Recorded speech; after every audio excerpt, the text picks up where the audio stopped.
gatherers here in Ann Arbor, Michigan. We are helping sort food to provide to people that need it. And what we're doing is we're helping out the food bank, essentially sort through all of the produce that is being donated by local restaurants and grocery stores. This isn't my first time volunteering with Home Point. I keep coming back because it's great to see coworkers out in a different environment.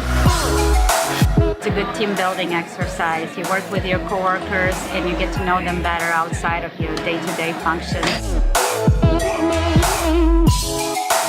The energy of the organization coming together and wanting to help the community, we're building something that's really special.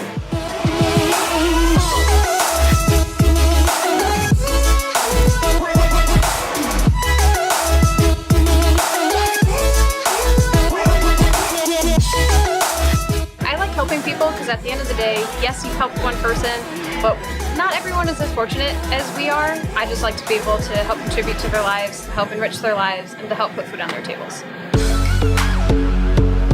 You probably know someone one time or another has needed some help with, their lives, and I think it's important for the company to kind of come together. Everybody benefits from strong communities, and there's a lot of folks that are struggling right now. The more we can lift those folks up, the better off they're going to be, the better off the community is going to be, and eventually the better off everybody's going to be.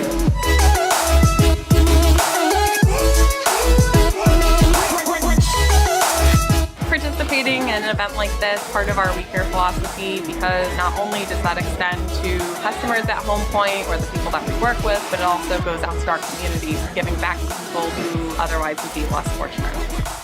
One of the 5 We Cares is we care about the communities that we live and work in. What better example than to come out, volunteer, help people out. You may not see the people that you're helping. You look around where we're at today at Food Gatherers, you know there are thousands of people in Washtenaw County and across southeastern Michigan that are being assisted by the efforts of our Home Point associates and everybody here at Food Gatherers.